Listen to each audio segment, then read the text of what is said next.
Donc nous allons lire un verset de Srimad Bhagavatam, Bhagavad Gita 2.49.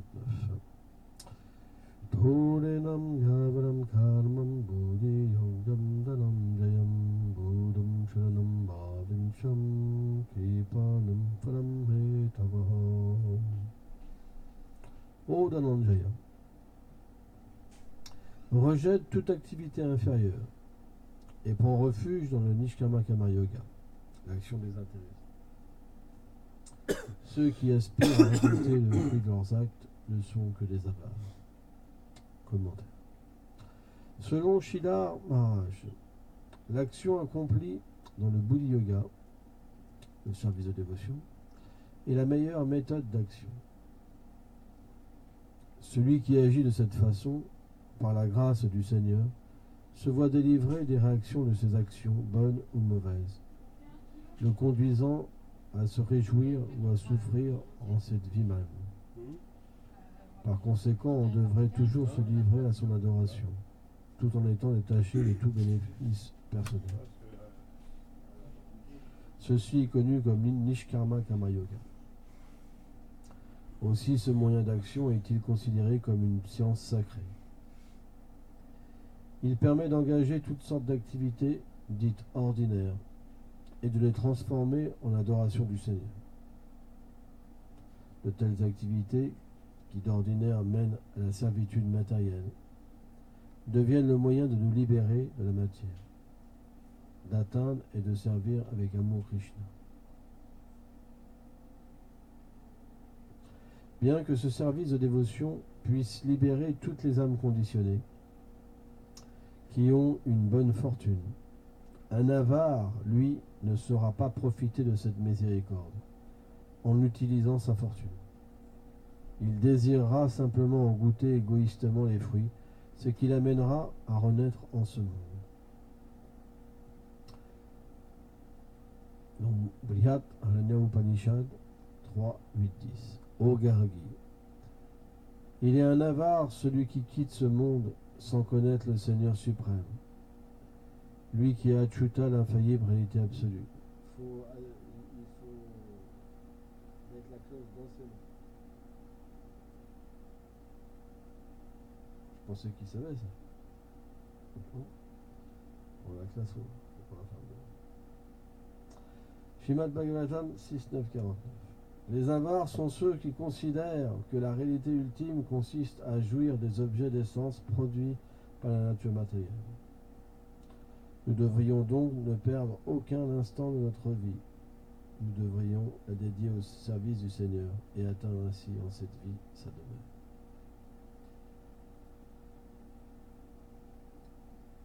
Oma Ganati Vedandasya Ganam Janam Shadakai Shakshu Romelitam Tasme Shigulavena Amam Vishnu Padaya Golanga Prestaya Rupini Shivakti Vibudaya Bevanatena Mini Amam Vishnu Padaya Gola Prestaya Bhutale Shrimad Bhakti Pramad Pudi Goswamiti Namini Amam Vishnu Padaya Krishna Prestaya Bhutale Shrimati Bhakti Vedanta Swamiti Namini Amam Vishnu Padaya Krishna Prestaya Bhutale Shrimati Bhakti Daita Madhava Goswamiti Namini Amam Vishnu Padaya Krishna Prestaya Bhutale Shrimati Bhakti Rashaka Shiladeva Swamiti Namini Amam Vishnu Padaya Krishna Prestaya Bhutale Shrimati Bhakti Siddhanta Sarasvati Namini Shri Brahma Madhva Buddha Sarasvat Sampadaya. Un symptôme d'une personne qui a atteint la perfection, les prémices de la perfection, Bhav Bhakti, c'est qu'il ne perd jamais aucun instant.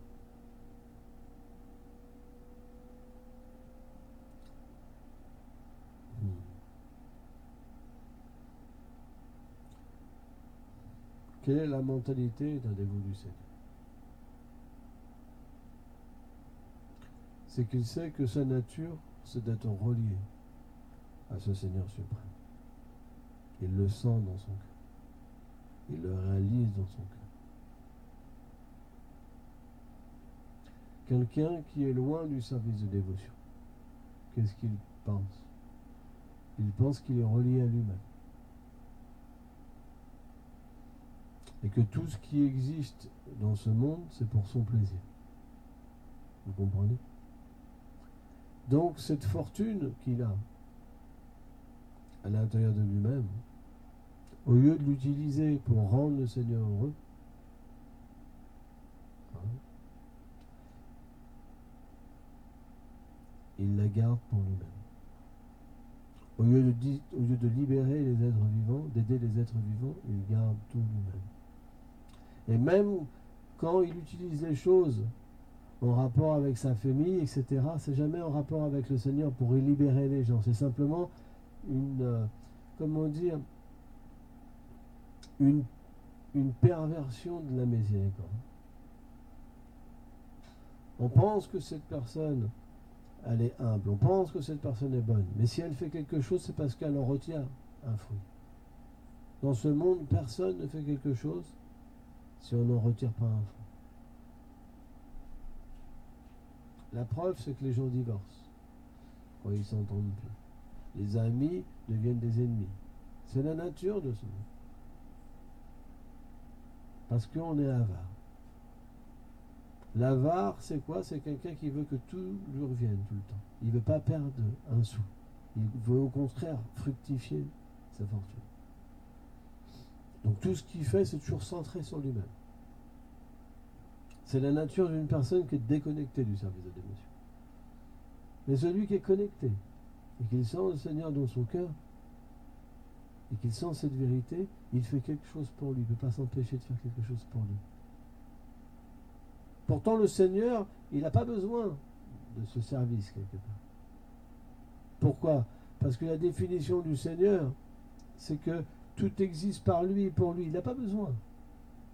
C'est comme, par exemple, les gens qui adorent le Gange, ils prennent de l'eau du Gange, ils l'offrent à le Gange. Mais c'est la même eau. Le Gange, il n'a rien gagné. Qui c'est qui gagne? C'est nous. Mais pourtant, la nature du service de dévotion, elle est merveilleuse. Bien que le Seigneur n'ait besoin de rien, il accepte notre service en nous faisant penser qu'il a besoin de nous. Et c'est ça qui est extraordinaire. Et pire que ça encore, c'est que Krishna se met dans une situation où il a véritablement besoin de nous.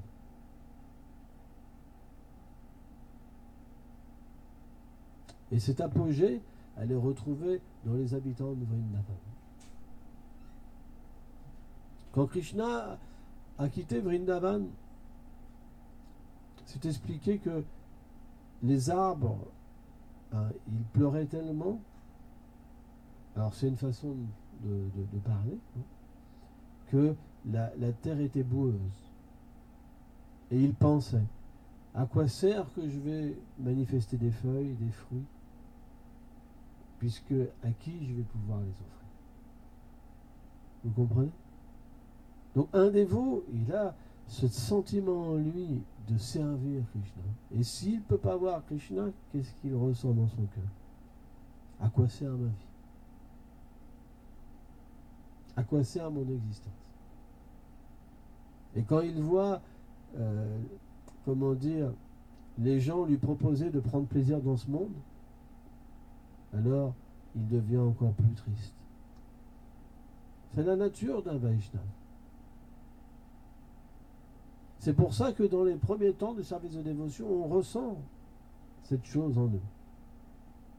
Quand on avance un petit peu spirituellement, un tout petit peu, même si on ne connaît pas notre relation avec le Seigneur suprême, on ressent qu'on est fait pour ça et qu'on meurt de ne pas pouvoir exprimer notre réalité.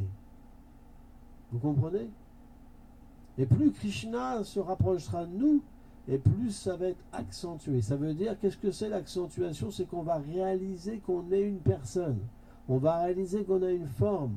De telle manière, nos cheveux sont coiffés, il y a des bijoux, on a des yeux en forme de lotus qui ont une certaine couleur, avec des sourcils qui ont une certaine forme. On a une perle sous le nez, par exemple, etc. Des boucles d'oreilles avec telle forme, un habit de telle couleur, avec des joyaux, des colliers, etc. Des colliers de fleurs. Et alors, cette approche du Seigneur suprême va se manifester sous un caractère. Par exemple, en ce moment, Tout le monde qui est identifié, qui subit la condition matérielle des trois gunas, Satam, Samti, Guna, Pakistan, Bhava, il pense en ce moment, je suis une fourmi, je suis un cygne, je suis un porc, je suis une femme, je suis un homme, et il y a une condition. Et je m'appelle Rasalila, Akaïla, par exemple. Ah, mais moi je peux pas faire ça. Mais moi je peux pas être comme ça. Vous comprenez? Il y a un conditionnement. C'est ce qu'on appelle la fausse nature. Ankara, le faux ego qui recouvre l'ego de l'être vivant. Dû aux activités passées, on reçoit un corps, on reçoit une conscience. Et cette conscience, elle nous fait croire qu'on aime et qu'on n'aime pas les choses. Qu'on doit faire ça, qu'on ne doit pas faire ça. Que ça, c'est mon but de ma vie. Mais quand on progresse spirituellement et qu'on quitte l'avarice, c'est le principe du faux ego. Réjouis-toi. Prends plaisir. Mais dès qu'on se rapproche du Seigneur suprême, on ressent quelque chose. On ressent ce principe, c'est que il faut que je lui fasse plaisir. Je suis fait pour lui faire. On ne peut pas en faire autrement. Dès que le Seigneur apparaît dans notre vie, on doit faire quelque chose pour lui, pour les Vaishnavas. Vous n'avez pas remarqué ça? Vous êtes malheureux quand vous faites quelque chose pour vous. Il y a quelque chose qui ne va pas. Parce que vous revenez dans l'avarice. Un avare ne peut pas être heureux. Vous savez, un avare, même la nuit, il ne dort pas. Un avare. Mais quelqu'un qui est généreux, alors il a envie d'être plus généreux. Et cette action, ça lui donne de ressentir un attachement pour le Seigneur suprême, un Shakti qui fait qu'il ressent sa condition éternelle. Quand l'attachement pour le Seigneur vient, alors il ne peut pas être divisé, détaché de notre ressenti éternel. Parce que on ne peut pas ressentir l'attachement pour Krishna véritablement avec le corps matériel. Parce qu'on ne peut pas avoir la forme de Krishna avec des yeux matériels, avec des yeux imparfaits. C'est pas possible.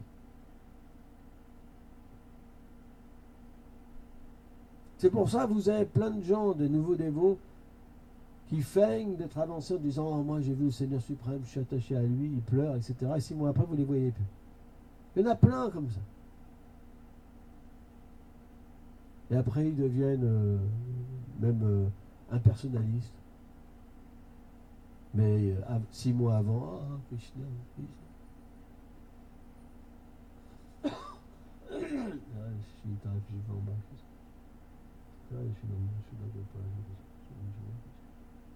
Vous avez remarqué, Gopal, il vous regarde maintenant. Hein? Maintenant, il vous a l'œil. Hein? Hein? Ça change, hein?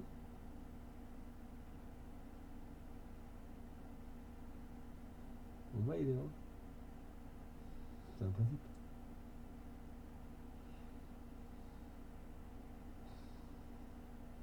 C'est pourquoi il faut être... Dans un premier temps, le service de dévotion, il est difficile, parce que quand on est un avare et qu'on veut aller vers le fait de se donner, c'est dur. C'est vraiment dur. C'est très difficile. Extrêmement difficile. Mais si on passe le cap,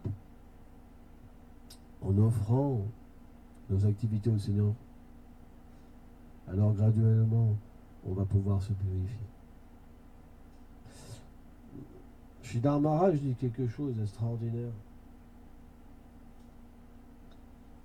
dans cette teneur est portée.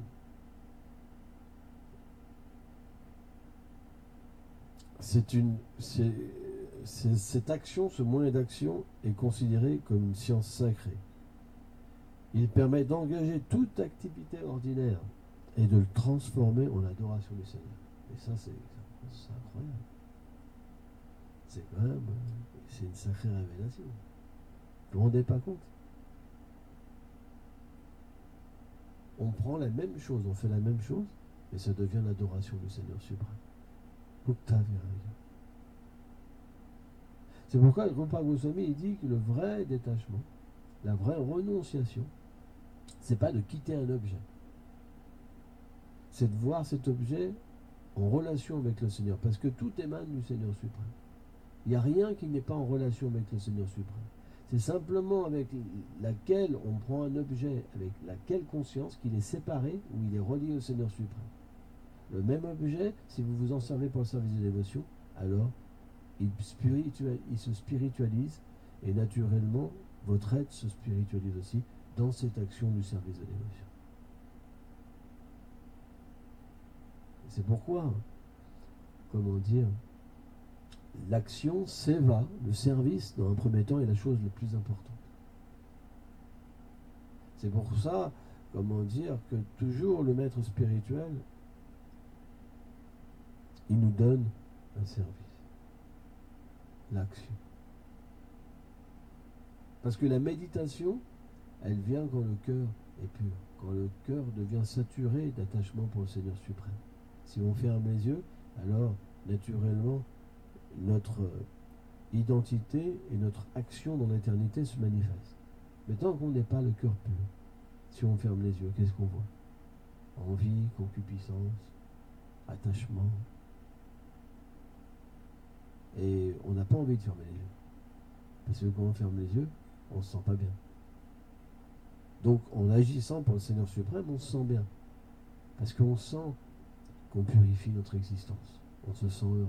Or, graduellement, à force d'agir, alors on peut graduellement fermer les yeux aussi. En proportion que notre activité est dédiée, notre vie est dédiée, en proportion, le souvenir du Seigneur se manifestera. Mais il faut, dans un premier temps, engager notre tendance. Parce que si on arrête d'agir, Krishna explique qu'on devient un simulateur. Ça veut dire que le cœur n'est pas purifié, mais on ferme les yeux pour impressionner les êtres, et finalement on a plein de problèmes. On ne peut pas, on ne sera pas heureux. Les gens penseront qu'on sera avancé spirituellement. Mais le résultat, c'est que nous, on ne sera pas heureux avec cette situation. Et on devra naturellement se repentir. On passe tous par là. C'est impossible d'éviter ce piège du pratishta. Parce que c'est la dernière étape. C'est la dernière chose qui reste avant complètement purifier le faux ego et de réaliser notre sila déjà. Donc c'est pas possible. De toute façon, l'être vivant, même s'il est bardé de défauts, il dira jamais il dira toujours qu'il est une personne bien.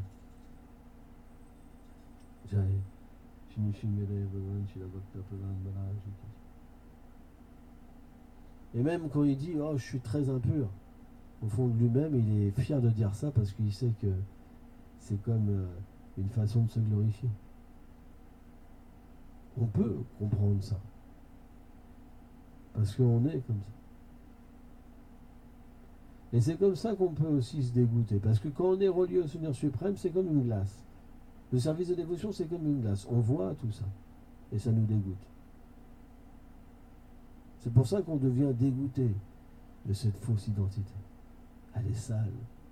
Elle est dégoûtante. On aspire à la pureté. Et la pureté, elle peut venir. Si on agit correctement tous les jours, tous les jours, tous les jours, tous les jours. C'est comme une casserole très sale. Vraiment sale. Ça a cramé. Vous savez, il y a une épaisseur comme ça. Vous avez une éponge. Eh ben, il va falloir peut-être des fois même la faire tremper pendant 2 jours, 3 jours pour la revoir.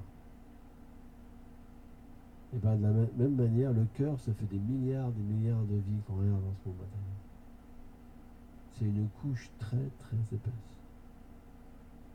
Mais graduellement, alors le fait d'agir pour le Seigneur suprême, c'est comme purifier le cœur nettoyer le cœur. Chitotal, panamma,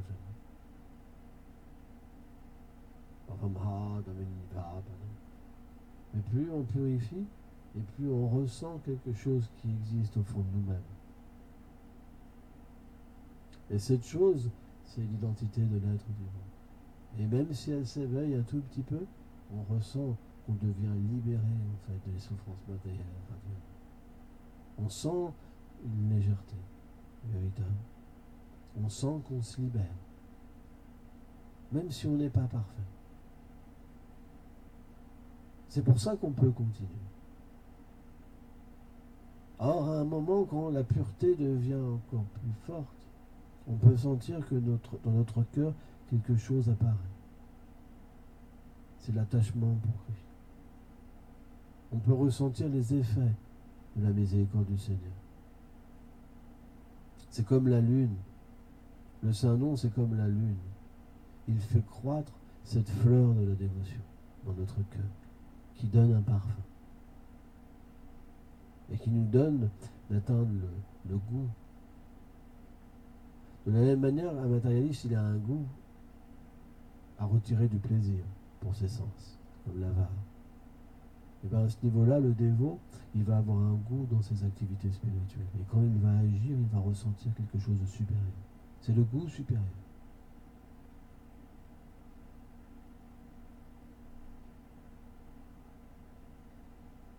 C'est la bonne fortune. C'est la bonne fortune qui commence à apparaître.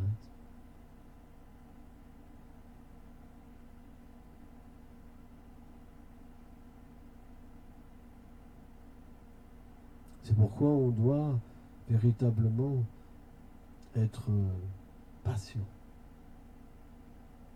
Cette bonne fortune, elle est obligée d'apparaître. Sauf si on offense des Vaishnavas. Mais sans ça, elle est obligée d'apparaître. Parce que si vous servez le Seigneur suprême, la purification viendra.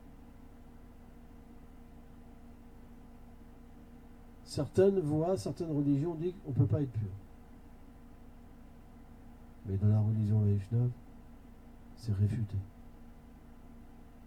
Parce que si on s'abandonne au Seigneur suprême, alors il peut nous libérer complètement. Il a tout pouvoir, pourquoi on ne pourrait pas devenir pur? C'est parce que la conception que certaines religions donnent, elle n'est pas au niveau de l'âme, c'est l'action intéressée. Donc dans l'action intéressée, bien quand vous dites que c'est le plus haut but, elle n'amène pas au plus haut but. Parce que le but et le résultat du Seigneur suprême sont différents. Leur but, c'est d'atteindre le paradis et de se réjouir.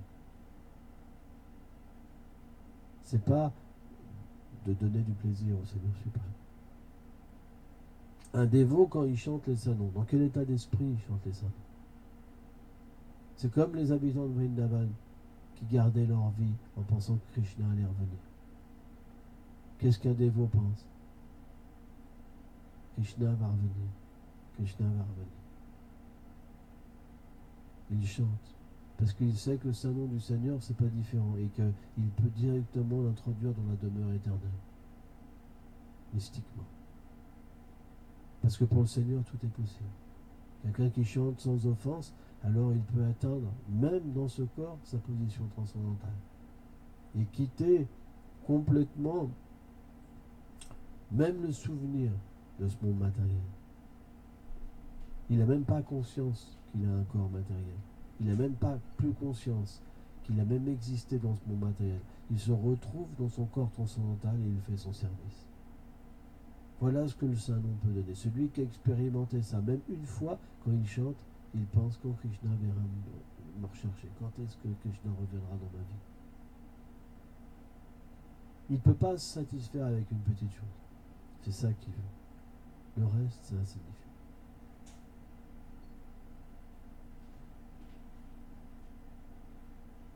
Mais quelqu'un qui n'a pas cette expérience-là, il aspire à ce qu'il peut comprendre. S'il a un goût avec une femme ou s'il a un goût avec des enfants, alors sa préoccupation c'est là-dedans. C'est le goût qu'il a expérimenté que ça va être sa préoccupation. Mais celui qui a expérimenté sa relation avec Krishna, Radha et Krishna, c'est ça qui le préoccupe. Le reste, il a déjà essayé. Et c'est pas le même niveau. Il y en a un qui apporte de la souffrance, il y en a qui apporte une joie illimitée. Même si on lui donnait le paradis, même le poste d'Indra, qu'est-ce qu'il ferait avec ça? Il s'ennuierait pareil. Il serait désolé pareil. Même la position de Brahma, qui est le créateur de l'univers, il se lamenterait, comme Gokuma. À chaque fois qu'on lui propose quelque chose même plus élevé, à chaque fois, il se retrouve dans une condition d'ennui. Et celui qui n'est pas expérimenté ça, qu'est-ce qu'il fait?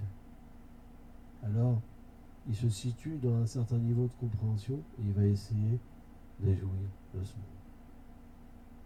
Comme l'avare. Il ne peut pas faire autrement.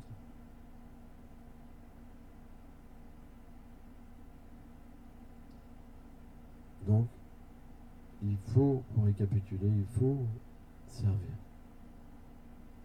Mais comment on sert? Il faut accepter un gourou. Sans gourou, il n'y a pas d'instruction, et par nous-mêmes, on ne peut pas. Service de dévotion, ça veut dire qu'on doit. Ça ne peut pas quelque chose à l'état conditionné, on peut nous-mêmes faire. Parce qu'on est conditionné par la nature matérielle. Mais si quelqu'un est un pur dévot, s'il nous donne une instruction, alors on peut servir Krishna à travers cette instruction d'une manière pure. Sans gourou, au Govinda Maharaj, il disait, c'est de l'activité pieuse, sans gourou. Ça mène un jour à rencontrer un pur dévot. Mais c'est une fois qu'on établit une relation avec un pur dévot que ça devient du service de dévotion. Et c'est logique. Parce que comme on n'est pas pur, on doit prendre l'instruction d'une personne qui est pure pour pouvoir atteindre la perfection et purifier son cœur. C'est comme ça qu'on peut purifier son cœur. Comprenez? Merci beaucoup.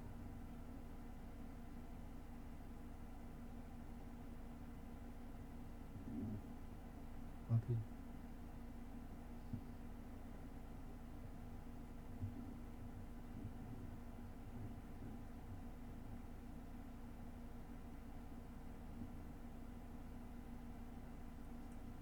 Puisque l'âme, elle ne peut pas être satisfaite autrement.